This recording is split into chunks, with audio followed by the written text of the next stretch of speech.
Olá, gente! Voltamos com mais um episódio do Diminuto. Hoje vamos falar sobre a noção ultrapassada e folclórica de erro em língua portuguesa, que obviamente tem a ver com o elitismo advindo da gramática tradicional, como já referenciado aqui diversas vezes. E não somente o pensamento de características elitistas, como também de caráter não científico, uma vez que já há inúmeros estudos recentes e outros nem tão atuais assim, que revelam que não existe erro em língua, mas sim formas diferentes de uso da que a tradição gramatical impõe. Ao falarmos de língua, o que pode ser designado como erro é aquilo que impacte negativamente a comunicação a ponto de não se entender a mensagem. Vamos exemplificar, Coelho? Claro, Aguiar. Se eu disser as músicas é tudo boa, apenas um preconceituoso dirá que não entendeu a informação dada. Ressalto aqui que não estar acostumado ou não gostar de como alguém faz uma construção de frase ao falar é bem diferente de não entender. Se de fato todos fôssemos estudiosos da língua, não diríamos que está errado, porque com uma análise linguística específica à língua da realidade e não da que se quer que todos falem,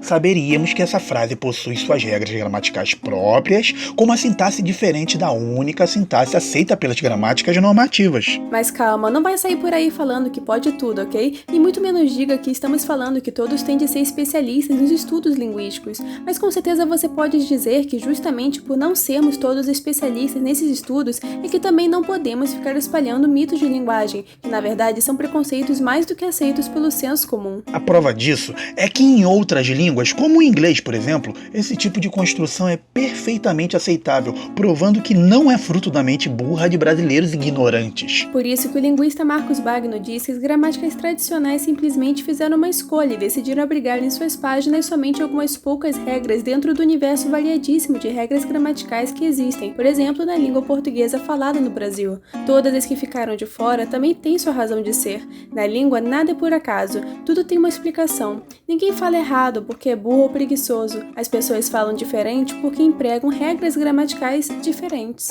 E já que estamos nos valendo do professor Bagno, vamos seguir com ele pegando uma explicação que ele dá a partir de dois enunciados. Então ele diz assim: compare os dois enunciados abaixo. Em 20, o Brasil é um país que ele precisa resolver seus problemas de injustiça social. Em 21, o Brasil é que ele precisa resolver um país de injustiça social seus problemas. Então ele prossegue dizendo que pela ótica da gramática tradicional, 20 e 21 estão igualmente errados, embora a gramática tradicional não aborde construções como 21. Entretanto, 20 tem uma perfeita explicação linguística baseada no fenômeno que se chama perda de casos sintáticos, na qual a palavra que deixou de ser um pronome relativo para se transformar numa simples conjunção, num elo de ligação entre duas sentenças. Na construção considerada certa pela gramática tradicional, o que funciona como sujeito da segunda sentença, precisa resolver seus problemas. Por isso, não é preciso usar o pronome sujeito ele.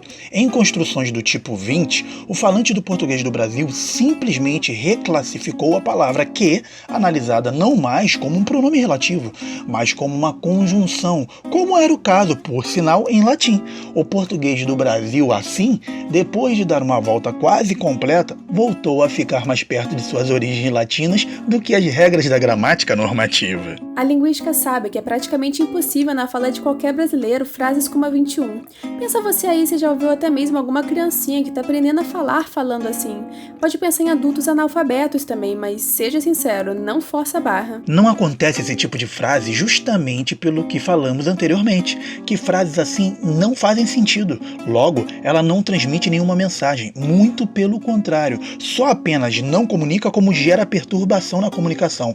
Esse tipo de frase é classificada como agramatical pela linguística, já que nenhum falante a reproduz, porque não condiz com a gramática intuitiva que a pessoa possui. Sabendo disso, você vai deixando o preconceito de lado, pois começa a entender, por exemplo, que existe sistematicidade nesses supostos erros.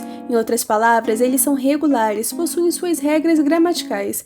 A pessoa não erra porque, como já dito, simplesmente não é um erro. Logo, não, ela não é burra. Ela possui a própria variedade de língua que segue, sim, regras próprias. Caso observe pessoas da roça ou sem escolaridade dizendo pranta, bicicleta ou chicrete, lembre-se do que falamos anteriormente. Isso ocorre sistematicamente, já que vão sempre falar da mesma forma, isto é, elas não dizem uma hora chicrete e outra hora chiclete, como o falante culto tende a falar, provando assim que a língua dessas pessoas está sendo fiel à própria gramática, portanto, não há erro aí. E para concluirmos, pontuando o porquê disso não ser um erro, vamos retomar Bagno quando ele diz que um dos significados do verbo errar é perambular e de um lado para o outro, vagar sem destino, exatamente o oposto do que tradicionalmente se entende por erro. Os falantes que aparentemente desrespeitam as regras da gramática normativa não usam a língua de modo vago, impreciso, sem destino.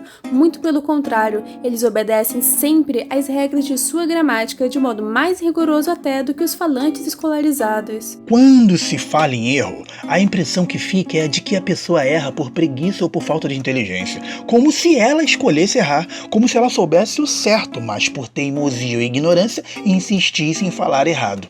Não é nada disso. Essa é uma visão extremamente preconceituosa e desinformada dos fenômenos da linguagem. Portanto, desinformação já não será mais da sua parte, uma vez que estamos informando a você, certo? Então reflita agora no que acabamos de falar. Se não é desinformação... Esperamos que tenha curtido tanto quanto a gente, já pedindo para deixar seu like, isso nos ajuda demais porque o algoritmo do YouTube entende que estão gostando e ele mesmo indica os nossos vídeos para mais pessoas. Até o próximo de Minuto, tchau gente! E não deixe de se inscrever e assistir aos outros vídeos daqui do canal, tem muita coisa boa e neste ano terá ainda mais. Então, como eu sempre digo, um abraço nada de minuto. Tchau!